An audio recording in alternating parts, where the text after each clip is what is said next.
This week on Spooky Coop, episode 24, we bring you two stories. The first is about two teenagers who, while hanging out with their boyfriends, make a chance sighting of unusual lights moving erratically above them.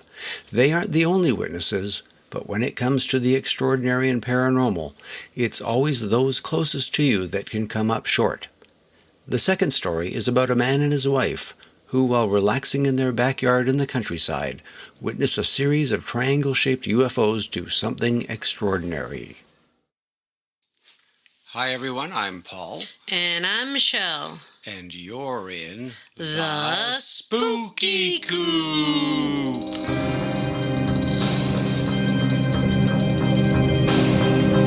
Welcome to the Spooky Coop.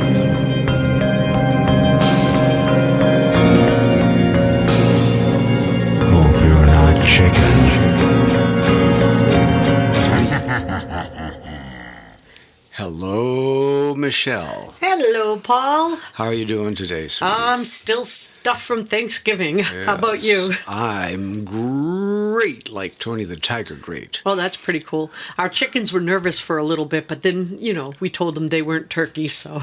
I think I saw them signaling the turkeys coming through from the forest, too. Oh, yeah, we get this, 35 wild turkeys just walked through the yard a couple days ago? I think they all smoke dope together or something, This is a family-friendly show. Oh, excuse me. Anyway. Do you remember when we first bought the house so many years ago? And we had the first Thanksgiving here. We got the house. It was Halloween. We closed on the house. And the very first Thanksgiving, we had all your family and all my family over. And we made a big Thanksgiving. And while we were waiting for everything to cook, we had leftover bread from the stuffing. And my mother was out on the back porch, and the wild turkeys came through. And my mother was like going crazy. She was like nuts, laughing her butt off, throwing stuffing at the wild turkeys, and they were eating it. Getting them pre-ready. Yeah, she was like, I can't believe I'm stuffing real turkeys, real live turkeys. And it was such a laugh for her. And the story of our lives here in the coop. Yeah, in the coop, yeah. We have such hilarious things. Ha ha ha. Anyway, they just gobble up our stories. Oh. Our turkey stories. Happy Thanksgiving, everyone. We hope you had a wonderful holiday. Yep. And we are here 2 days after Thanksgiving, recording in the studio. And Michelle we have two stories. Submissions. Two submissions. Yeah, keep them coming, guys. We love them. So you have one that we titled it Playground UFO. Yeah, we got one from a high schooler, and she had the most amazing story. I think you guys are going to love it. I'm going to call her, well, she gave us her name. I don't want to use it because she is... call her Sally. Sally? Why not? She's going to love that. Silly right. Sally cites I don't UFOs. even have to really use her name because it's a first-person story. Okay. So anyway, this really cool kid who sent us this story, she and her boyfriend and her friend, she changed the names of her friends, so I'll use those names. Her friend Lacey and her boyfriend, the four of them were out. They were just hanging around out at a playground behind this apartment complex where they live. It was nighttime. She said, they hang out late, around midnight or so. They go home. They're seniors in high school, I think she said. They just do their thing. Whatever. Just, fill in the blanks. And they were out there one night, and she saw a bright light coming over the apartment buildings, and at first she thought it was an airplane. What the heck? And then she realized there were no flashing lights on either side. It was this big bright yellowish light, white yellow light coming, and it started getting bigger, and then it stopped, but it was like taking over the whole sky.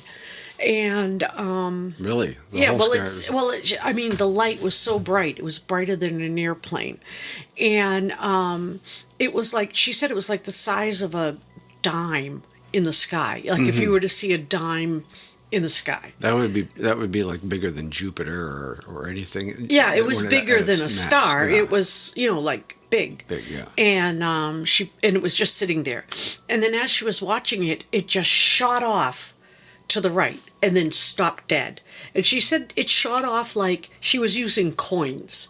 So she said it shot off like the distance of like 2 coins, 2 quarters to the side, and then it stopped.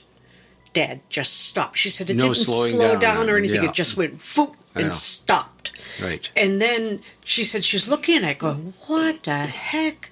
And then it went foop, and it went up at an angle, so it went like like the side of a triangle, whoop, up over, like right over where it was before, but higher up like a triangle.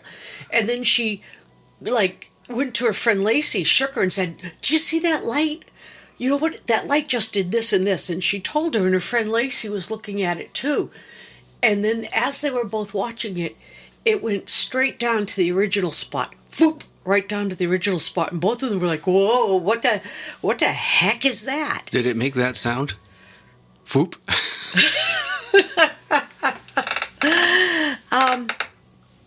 Probably not, actually. I don't know that that's a mechanical term. We'll have to, I'm sorry, I got a bit of a sniffle. Anyway, so they watched it, and then they ran to their boyfriends, right? And they said to their boyfriends, she called them, what did she call them?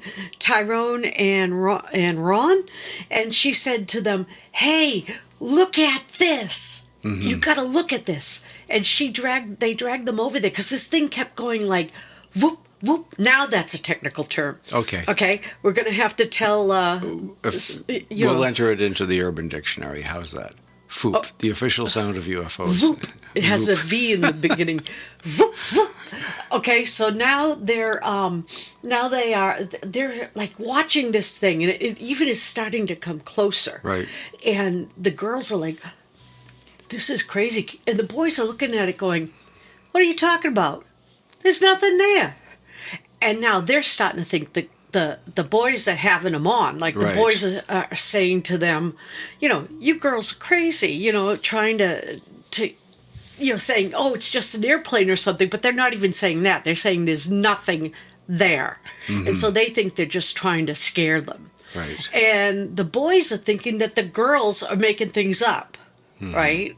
So she said that this thing keeps coming towards them. It's getting bigger and bigger. Now it starts coming towards them faster.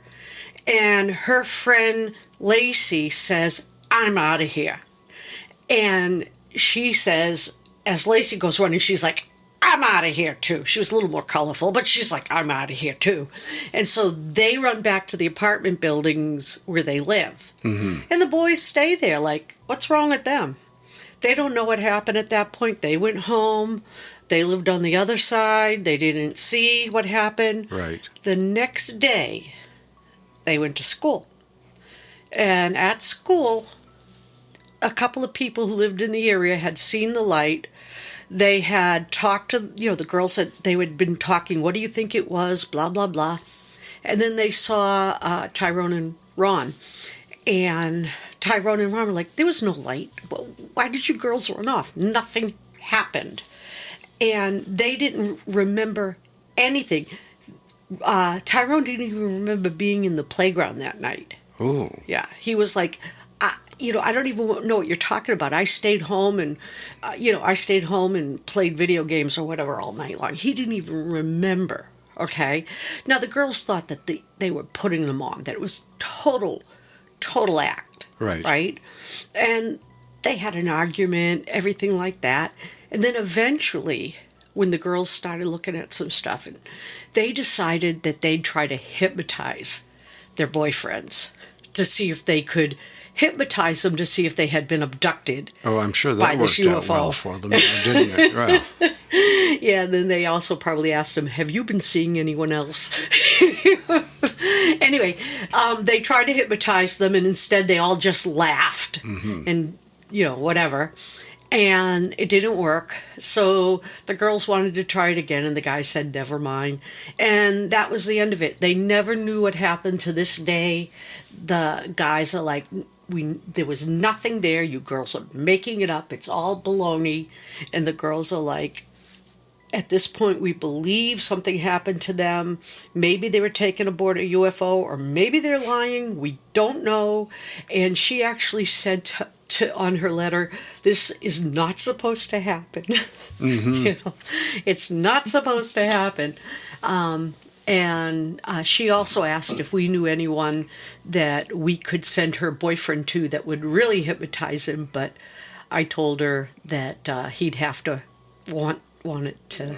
In order for it to work, yes. Yeah, but yeah, we've had our share of hypnosis sessions over the years. Oh yeah, to know how they work and don't work. Yeah. Oh, I am a hypnotist. So. Yes, I know. And you were I hypnotized you to make you forget. So that was the first person and the first story that was sent in. We had another one come in, and Paul, you worked with that one. Yeah, you want to tell us about it? I dug this out of our archive because it was such a good story. And I'm surprised we haven't talked about this sooner. It's from an older couple. They're retired, and they're grandparents. And they, in their retirement, they moved out into a more rural environment, bought a place out in the countryside.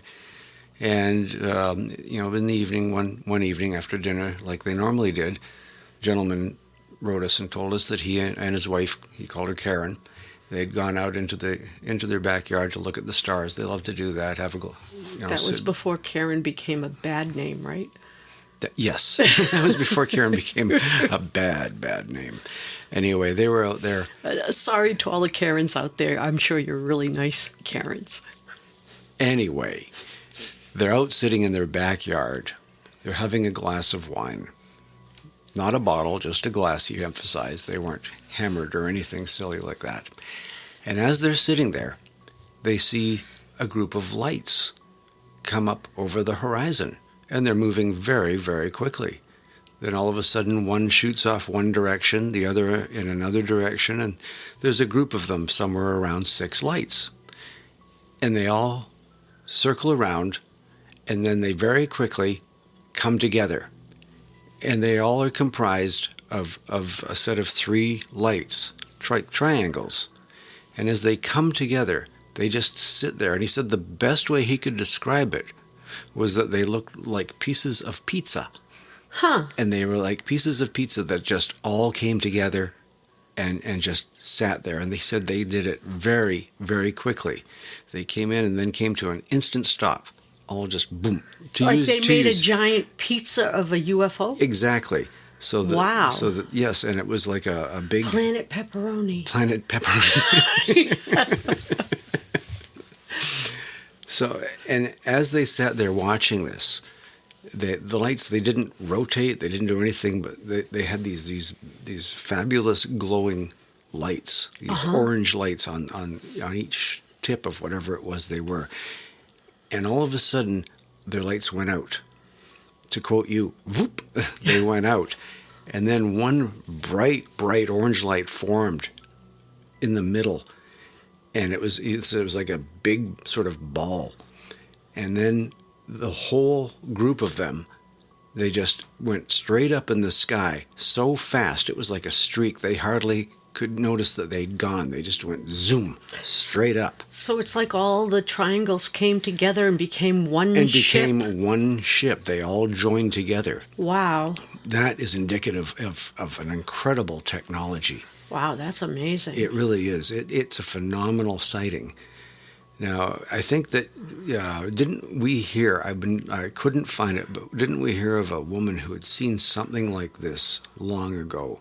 This is not the first time something like this has been observed. Yeah. I don't know that she saw a bunch of them, but she saw like a few of, like, I think it was 3 of them or something she saw come together, and they made a bigger triangle. Oh, okay. So it's like you had this triangle-shaped piece and then another triangle that sort of behind it and came in and it came in and made a bigger triangle.